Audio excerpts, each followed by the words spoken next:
What's cracking, y'all? You are now watching Boo TV. Appreciate you for stopping in. Like, comment, subscribe, hit the bell, stay notified, and let's get into the topic for today. Rafer Alston, aka Skip to My Lou, the first and I believe only streetball player that made it to the NBA. Correct me if I'm wrong, but I think Rafe is the first and only. Skip to My Lou is nasty, and often I talk about, or sometimes I talk about, like the best ball handlers in NBA history, and I always forget to leave off Rafer Alston. I really do, and it's a damn shame. It's a damn shame. So I wanted to do this video because I wanted to look more into his history. Like, I knew he played streetball, but I didn't really follow him like super close. And I'm pretty sure he played for and1, right? And1 streetball. But I wanted to learn more about the history of that, his streetball origin, how he transitioned to the NBA. And because I don't know that part of the story. Like, once again, I know he played for Houston Rockets, played for the Orlando Magic, went to the finals with the Orlando Magic when they played against my Lakers. We won, by the way. But anyway, yeah, man, he was obviously a hell of a ball player, a hell of a ball handler, and I think he would have been very effective in this NBA because Rafer Alston could shoot that three ball off the dribble as well. He's a pretty damn good point guard, man. Get the ball across the floor, set plays, run plays, get fancy if you needed to, but he really wasn't like a wild, out of control basketball player that did a whole lot of silly turnovers trying to be fancy. If I'm not mistaken, I could be wrong there, but that's how I at least remember him. I'd be lying if I told you I watched every single Skip to My Lou highlight, every single Rafer Alston highlight. Like, I didn't follow him super close like I would, some of my favorite players. But that's kind of what my memory tells me, but I could be wrong there. But anyway, let's get into this documentary. It's about 21 minutes long, and it's from a YouTube channel called Trice. The story of Skip to My Lou, the NBA's first streetballer. So I was right there. But I don't think there's ever been anybody else to make it, from playing streetball, an official streetball player, to the league. But correct me if I'm wrong. Let's get into it. This should be a fun one.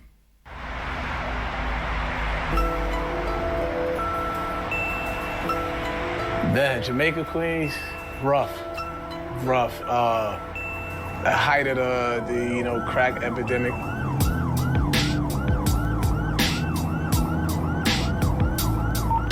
Neighborhoods were being, I would say, in so many words, destroyed. When you're living in the inner city, living in those type of environments, you hang your hat on sports. For a guy like myself, basketball was like my sanctuary, is where, I knew, that's where I should be. That's where I belong. That's where I was going. I know they put the ball in my hand at 5. I fell in love with it right away, that I would never put the ball down.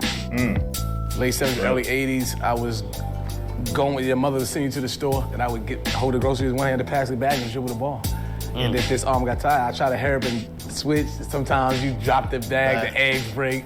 I went in the house, man. My mother was like, man, leave that ball here. And she said I wouldn't leave that ball there. I go back to the store for the groceries again with the ball. By the time I was, I want to say 7 going on 8, because my birthday's in the summer. So I was turning 8, and they were having this tryouts in the park that I would go to every day in the summertime in the morning. I would get up every day, 7, 8 o'clock in the morning, eat a bowl of cereal, and just run across to this park called St. Albans Park. And he was having these tryouts, all ages. When he laid eyes on me, he just said, he came to me, he just said, he's coached and been around a lot of players since they were young. And he said, I'm probably gonna be the next one that make it out of here. So at this time, you got the guys like Mark Jackson, Pearl Washington, Rod Strickland, you got Kenny Smith, all these guys that are on TV. So my love affair with basketball was always there. So I always want to be those guys. You see what I'm saying? Because every day I touch a ball, I want to be on TV. I want to go to this college. I want to make it to the pros. I want to be these guys.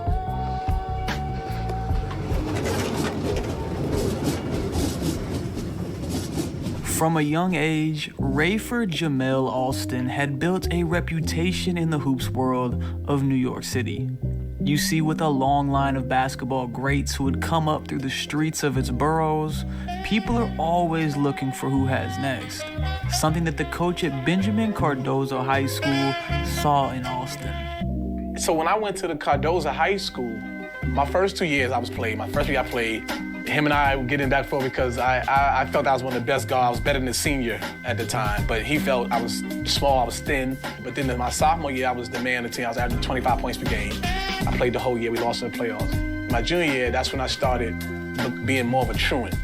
I wasn't going to every class. Some days I wouldn't, for days I wouldn't even show up to school. Even though Rayford had proven on the court that he was one of the best the city had to offer, by his junior year, he had found himself barely going to class and eventually just stopped attending school altogether. Throughout my travels in high school, I played AAU ball, and no matter where they took me, I would show up and show out. They take me to Virginia to a Boo Williams tournament, and I play against Allen Iverson, and I'm doing my thing as well as, even though they're doing their thing, I'm doing my thing as well. So the talent was always there. People knew how good I was. The grades wasn't there. Although in the classroom, Alston was on the verge of ruining his organized basketball career before it started, Rayford found his freedom in a familiar place. How many stories do we hear about, these young cats out here extremely amazing at, a sport, being an athlete, being a player, but so often they don't have the guidance, either, especially at home and or in whatever organization, they don't have the guidance they need, and they so often falter. And sometimes they do have the guidance, and you can't. The kid's just gonna go do what they want to do at the end of the day. But either way, so many stories about all these athletes that shoulda, coulda, woulda, but a few bad decisions or one bad decision put them off on the wrong path. Outside in the parks of New York City, the one place where there was no rules or restrictions, and he was able to just do the thing he loved most. My high school coach, Ron LeClaire, took me out to Rucker Park when I was 14. And he put me on the team, and so these are grown men. These are like high school Americans, college, and some guys playing overseas. So I'm like, there's no way I'm gonna get the playing time with these guys. These guys are phenomenal. So one day, we have a game, he takes me up there, and we only have like 7 guys. So now I'm like, oh snap, I gotta play today. And when I went in that game, man, I had no fear.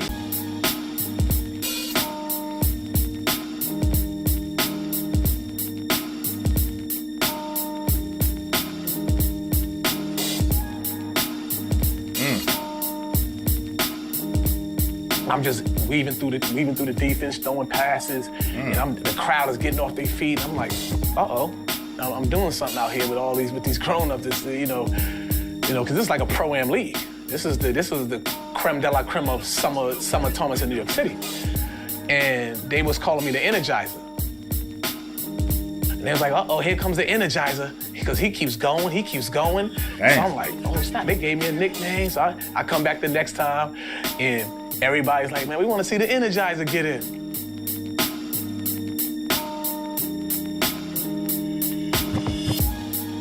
The very next summer, I'm 15, it's all about me now. These guys are nowhere to be around, so now I'm there every day. And one day, it was the other team was shooting a free throw. And I was like, well, what could I do to get these people off their feet again? What could I do? And I thought of something right on the spot. I said, if I get on the 2-on-1, 3-on-1 fast break, I'm saying this to myself in my head, I'm gonna let the ball bounce beside me. I'm gonna start skipping, and I'm gonna see if this guy go for that ball. And if he go for that ball, I'm gonna wrap that thing around, throw a no-look to my teammate for the finish. And it just happened true to form. And everybody just ran the floor on the court. In late 1998, a homemade videotape of Rayford Alston was delivered to And One by his coach from Benjamin Cardozo High School. The tape was simply titled The Skip Tape, and it would change the company and Alston's life forever. Hey, yo, check this out. This is Sway from the world famous Wake Up Show with King Tech and DJ Revolution. And y'all about to view the N1 mixtape on video. Coming to you live. Keep it banging.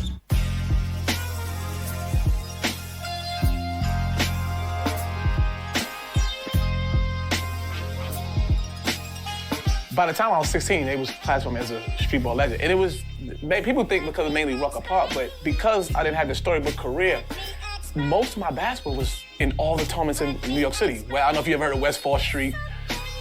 You name a tournament at that time in the mid to late 90s New York, I played in them.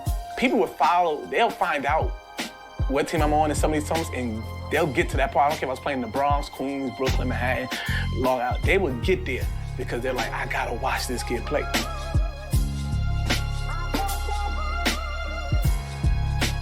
Till this day, man, Skip to is my nickname, and a lot of people don't even know my real name. They know me as Skip. They think my mother named me Skip. In a way that shouldn't have been possible without social media, the mixtape would spread across the country like wildfire. It did. This wasn't the organized game of past generations. This was basketball in a way you had never seen. And it made Skip to My Lou a street legend overnight. It really was. N1 mixtape was like basketball art. And it did catch like wildfire. I remember it was like the early 2000s, and like, you know, one of my best friends came to me. He's like, yo, I got the N1 mixtape. I'm like, what? Yo, Streetball. I'm like, what are you talking about? He's like, yo, come over to my house after school. Go over his house. Man, I was addicted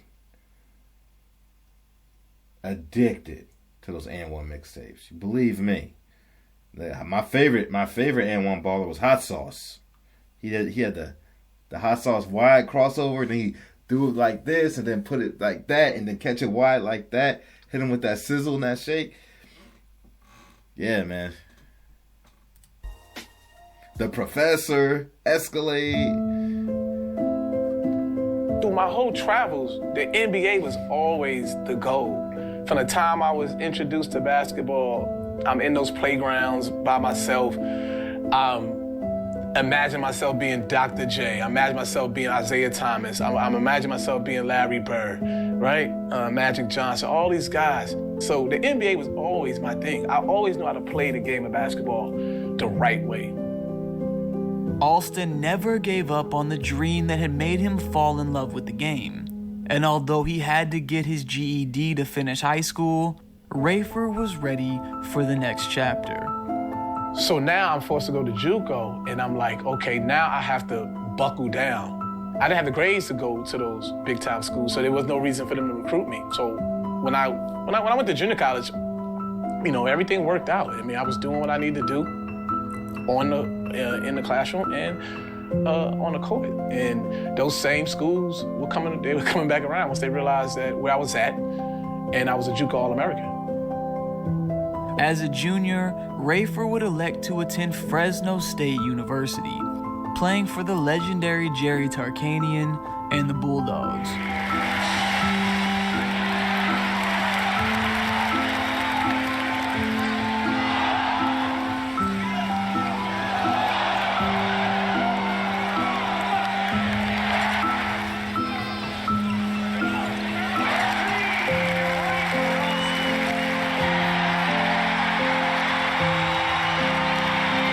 Oh. 1998, you know, I averaged double-digit points, 11 points, I averaged 7 assists, 7.5 assists. So from a point guard standpoint, that's pretty solid. I went to Chicago pre-draft camp, like all the kids still do today, and I turned it out. Right, remember, I got drafted, 39th pick to the Milwaukee Bucks. Skip's NBA career would get off to a slow start, averaging just 10 minutes per game over the course of his first 3 seasons, filling the role of a reserve on a talented Milwaukee Bucks squad. When I look back, it was a good experience. What that did, because even though I wasn't playing, I wasn't getting the minutes. You know, in that NBA, it's tough playing young players because one, even though we can play, we haven't learned how to win in that league. But the greatest thing I got from those 3 years is that I was able to be around some phenomenal players, some phenomenal men that was able to teach me about being a pro. Yeah. Sam Cassell, Ray Allen, Glenn Robinson, Vinny Del Negro, Danny Manning. I had some of the greatest. I mean, these are guys that when I was a kid watching TV, I'm watching these guys on television at their respective colleges. It was able to show me. For those of you who don't know, Robinson was a beast. Cassell was a beast. Ray Allen. See, a lot of people just think Ray Allen, a spot-up shooter, always been a spot-up shooter. You young people, there was a thing called Milwaukee Bucks Ray Allen and Seattle Supersonics Ray Allen. And this guy was scoring with the ball in hand. He wasn't a spot-up shooter. He wasn't just running off screens all the time. He had ball handling. He had a mid-range pull-up. He had a fadeaway. He dunk on people. Yes, Ray Allen, people. Please believe me. What it was to be a pro, how to win. So by time, it was only a couple of years later, maybe 2, that I became a starter. I was playing 33, 34 minutes a night. So my contract ends with the Bucks in 2002. No one picks me up. I go back to New York City and the phones wasn't ringing. My agent at the time was telling me, man, you should go. So now they just started it was called the D League then. So they were like, man, so my agent's like, you want to go to the D League? I'm not going down there. I'm going to destroy them kids. I just played 3 years in the NBA. I'm playing against, I'm not going down there. So he's like, what are you going to do? I said, I don't know. I'm going to take some time. So I'm in New York City just hanging out with friends, partying every night. And, and it was one day, man, I got up, God bless his soul. Mark Jackson's brother was one of my close friends on my and1 team, big Escalade, Troy Jackson. We were riding to his house. And he was saying, yo, man, you got to stop. You got to get back and go. You got to play. And I got called up to the Toronto Raptors on a 10-day contract. The 10 days, I'm kicking butt in the NBA. I think I'm averaging like 20 points, or 17 points a game in my 10-day. A very young point guard in the NBA as deep three by Rafer. Here's Alston again. Nice dish. Peterson. Boom, shakalaka. Spotter, Rosen, Carter on the floor. Here's Rafer again to the rim. Is he going to watch or what? So from that point on, my career took off from there. It was getting the 10-day contract, getting put in a situation where the coach gave me the ball to run his team and run the organization. My career took off from 2002, 2003. From Fresno State, a 60-yard number 11, Rafer Alston. Imagine being a Toronto fan and you get to see the highlights, the dribbling show by Rafer Alston and Vince Carter at the same time, right? Alston working against Utrecht with a spin. Yes!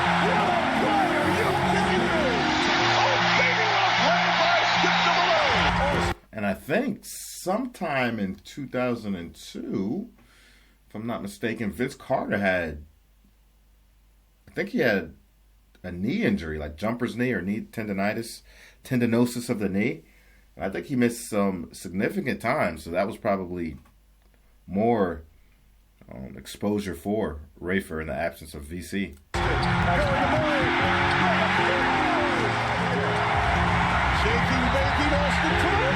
Get into Alston's hands and good things will happen. There's Vince right there. My time in Houston was great. Lead down to only 2. Rafer set, hits. 5 seconds left. Rafer with a 3. The ball. Rafer hits again. 8 3-pointers for Rafer. There's some wonderful teammates. T-Mac is till this day is like a big brother. I'm older than him, and he's like a big brother to me. Back outside, Rafer for a 3. I remember this.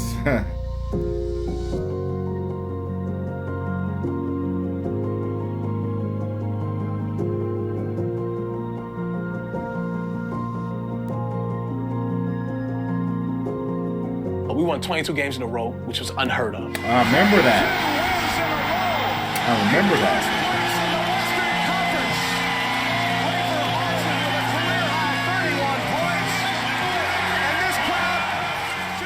I remember that.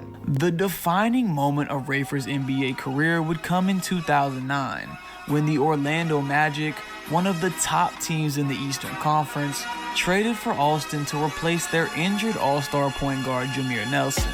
So I go from one title contending team to another one. And these players were predominantly all veterans, Rashard Lewis, Hedo Turkoglu. Then we had some youngsters that were, trying to find their niche in the league, J.J. Redick. And I'm with another big-time big man. I go from playing with Yao Ming to playing with Dwight Howard. Racing the floor, finding Howard. Helping lead Orlando on a deep playoff run, Skip would start every game he played for the Magic, bringing a veteran presence to the team. In fact, he would provide the perfect leadership the team needed, becoming a big reason why Orlando would reach the 2009 NBA Finals. There's certain things that happens in a human being's life that'll make whatever you've done up until that point flash before you. So when I got to the finals, I'm thinking, I was like a kid in a cancer. I'm like, man, I used to dream about this on the park. I used to be by myself, count down 5, 4, 3, 2, 1. Act like I hit the game win in the finals. I used to always pretend I was Isaiah Thomas and I was winning the finals and people were picking me up, like they did Isaiah in 1990 and 89 and 90. So I'm like, wow, man, finally it's here. And I'm a starter. And I'm starting in the finals. Here comes Rafer. Skip to Malou. Nice move. Austin, little fancy. Puts it up. Bank shot is good. Rafer Austin. A little circus shot. And there's a lot of skip in Rafer's game right now. We go to game 3. And Coach Van Gundy brings me in his office early in the morning and asks me how am I feeling, how's my mind set, and he just told me to go play my game. And then I ended up having 20 points in game 3, and everyone's going crazy in Orlando. My phone's blowing up. Everybody from New York City's calling my phone, hey, you killing them. And that was the only game we won. That was the only game we won. They beat us 4 games to 1. They kicked out behind. The following offseason, Rafer Alston would be dealt to New Jersey in order to make room for a fully healthy Jameer Nelson. Now an 11-year NBA vet, this would mark the beginning of the end for his career in the league, as following a brief stint with the Nets, Skip would see his final NBA action with the Miami Heat in 2010. The Skip to Malou gets right to the rim. Despite being the team's starting point guard at the time, Alston would elect to leave the franchise for personal reasons midway through the season, marking his last appearance in an NBA uniform. I didn't know that. I went to Miami. I was playing. They would start me. I had messed up my wrist. The coach at the time takes me out of the start lineup, and they're saying that you're not playing no more. So I was like, wow. So I go from starting to not even coming to bench. I go from starting to not playing at all. I said, so you know what? I'm dealing with so much at the time that I just left the team. And I just bounced all over the place. I just left Houston for Orlando, Jersey. All this happened in 1 year, right? And actually in a matter of months. I should have went back. I should have went to them and told them, I don't care what you guys want to do with me. I'm just done playing for this remainder of this year. But I probably should have handled it a different way. But you know, that's just life, man. You live and you learn, man. You live and you learn. Today, Skip to Malou is known as one of the most notorious streetball players of all time. His rise from the legendary courts of New York City, becoming the face of a nationwide movement, and being the only player to make it from the streets to the NBA, has long since cemented his place as a legend in his own right. He single-handedly ignited the imagination of young players everywhere, showing the hoops world that it was possible to reach their dreams while also embracing the creativity and flash that makes the game special. A legacy that was born on the crowded blacktop of Rucker Park and journeyed all the way to the NBA Finals.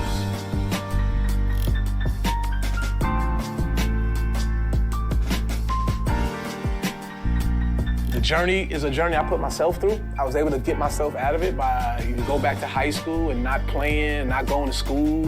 But imagine if I did it the way I should have done in high school. What would I be? A McDonald All-American, a Parade All-American? I go to junior college, I handle my business. I go to Fresno State, I get drafted. It all worked out. And I've had a lot of bumps in the road to where each one is a learning experience that I could share with the youth today. I share with my youngest kid, my boys that play ball, that I could tell them the things to do to make it, and I can tell them things not to do because I was on both sides of it. It's a challenge, man, for a lot of guys that are talented basketball, that play predominantly street ball basketball, to go and have to play in a structured setting. See, when I first got in the league, that's what all the scouts and a few general managers, that's because most of the highlights of me was from the and-1 days. So a lot of general managers and coaches thought, oh, he's just a street ball kid, until they gave me that basketball and asked me to run their team. Once they gave me that basketball and run their team, their mouths were closed. Playing in the playground, man, it made me tough. Growing up in the environments I grew up, doing some of the things I had no business doing out there in New York City, in the Queens, Southside Big Queen, it made me tough. It made me who I am today. And that's what helped me through my journey, because I had some tough times throughout the journey.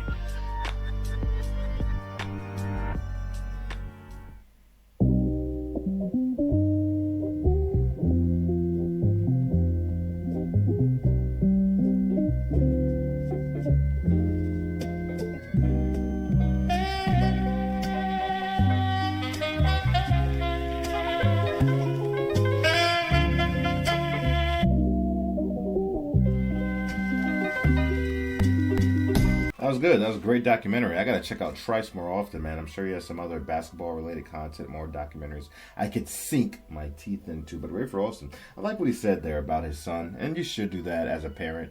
Share your experiences with your kids so they know what to do and what not to do. Give them a baseline understanding moving forward in their life. But also it's important to understand that while you may tell them to avoid these things, look out for these things, this is how you should act in these things, in these situations. They're always going to find their own mistakes and have to learn from those as well. They will make mistakes of their own. And that's life. That's going through life. That's a journey. But I liked hearing that to him, because I think there's a lot of, from me talking to friends and like, you know, how their parents were and stories they tell me, they're like, hey, my parent didn't really talk to me much about certain things, just that and the third. And some people just they're not good at communicating or don't want to communicate, whatever the situation may be. But that's the story that I haven't known the full story for so long. I didn't even know he was drafted by the Milwaukee Bucks. I didn't until I watched this documentary. And I totally forgot he had played for the Toronto Raptors. That slipped my mind. I can only remember the Rockets and I remember the Magic. But didn't know that's how he went out with the Miami Heat. But it makes sense because it's like he just disappeared from the league. I didn't see him anymore. I don't remember any, retirement announcement, or whatever. But yeah, he just kind of phased out quietly, huh? Interesting. Didn't know that. I don't even remember him playing for the Heat. I don't. I should remember that. They said a 2010 Heat. I was watching some of those games. I can't recall.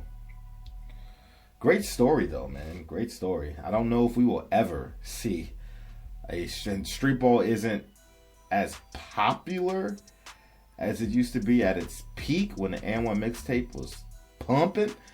But, there's so much talent now around the world with basketball. And now, everybody's looking overseas more than anything, trying to pull from the foreign pool because you got so many talented players coming from all these other countries. Like, that's kind of where a lot of organizations are looking now before they even get to the, those collegiate players. Anyway, that's all I got to say about it. Appreciate y'all for stepping in. Let me know what you got to add in the comment section. Like, comment, subscribe, hit the bell, stay notified. Catch you on the next one. We out, baby.